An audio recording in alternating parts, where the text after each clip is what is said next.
Assalamualaikum warahmatullahi wabarakatuh. Di sini kami dari kelompok 10 akan mempresentasikan makalah kami yang berjudul Kajian Islam di Era Globalisasi dan Postmodernisme. Di era globalisasi saat ini telah membawa berbagai macam perubahan dalam kehidupan manusia. Perubahan tersebut mengakibatkan lahirnya sebuah tantangan, peluang baik dalam bidang pendidikan, politik agama, bahkan sosial budaya.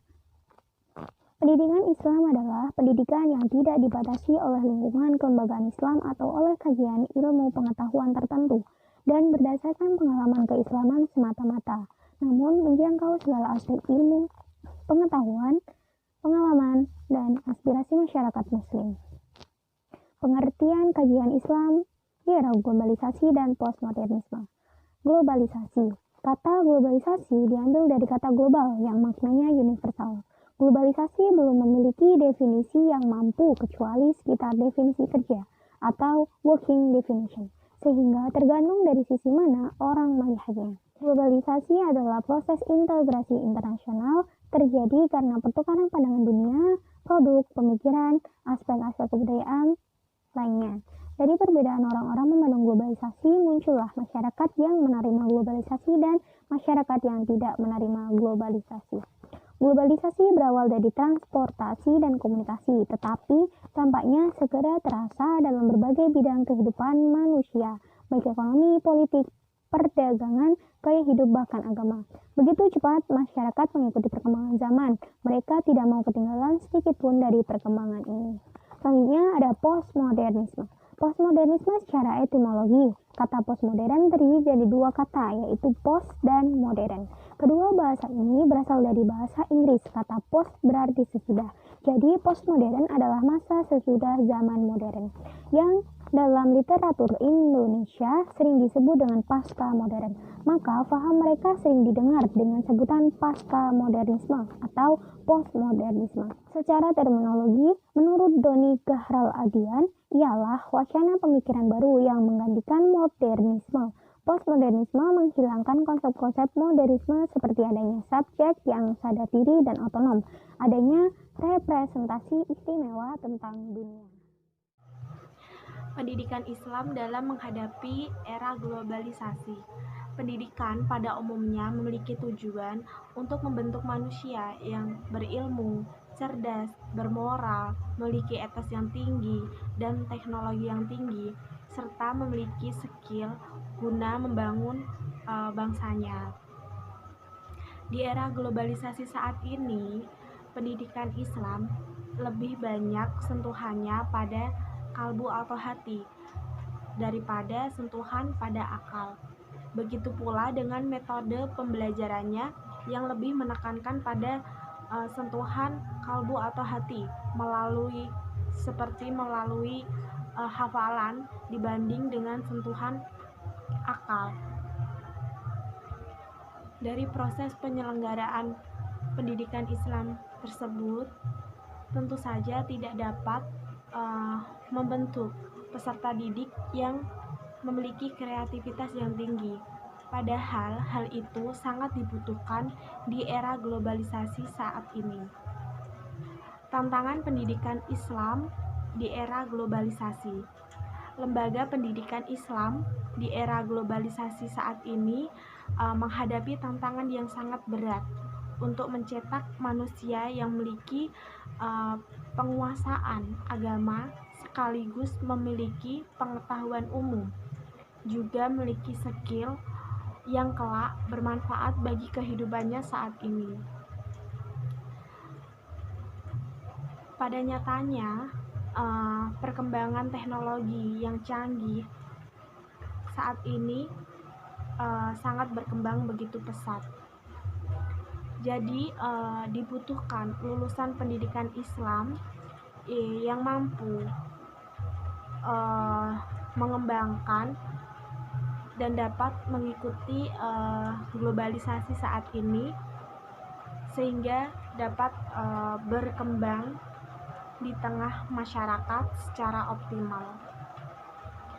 Hal itu sudah dilakukan di negara-negara barat seperti Jepang, Cina, dan lain sebagainya yang telah memiliki jiwa entrepreneurship dan memiliki kompetensi, dan yang sangat penting juga memiliki hobi melakukan penelitian seperti yang dilakukan oleh Albert Einstein. Hal itu menyebabkan sains dan teknologi di sana mengalami kemajuan yang sangat pesat. Jadi khususnya di Indonesia sebaiknya lebih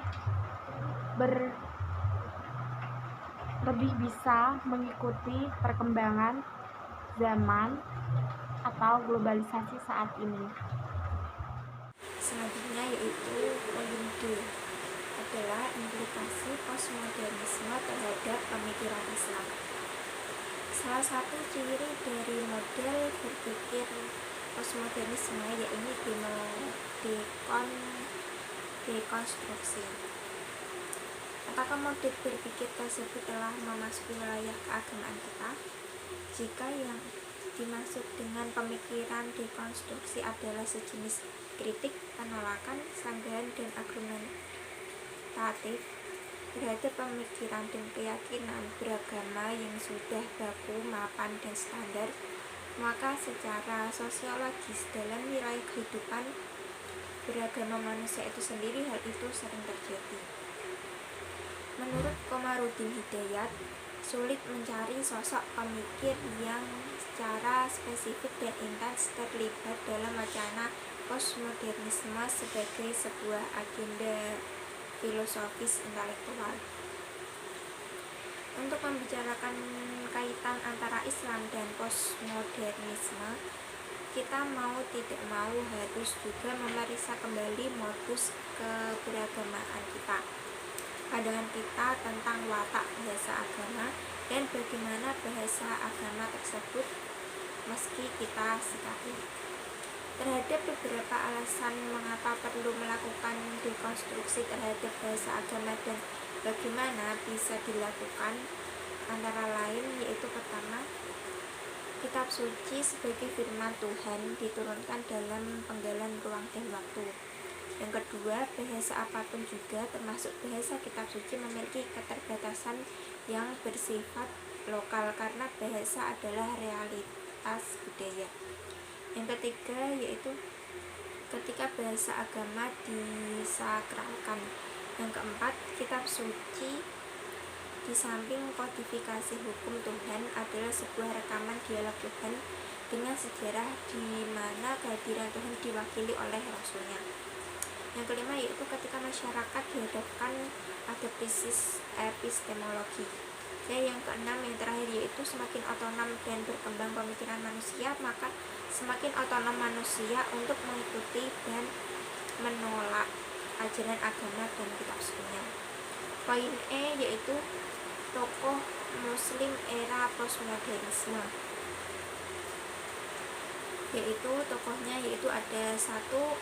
Fazlur Rahman, 2. Harun Nasution, 3. Munawir Sadzali, dan keempat Syekh Muhammad Naqib Al-Atas, dan yang terakhir yaitu Muhammad Syahrul. Demikian presentasi dari kelompok kami, kelompok 10. Kurang lebihnya kami mohon maaf. Wassalamualaikum warahmatullahi wabarakatuh.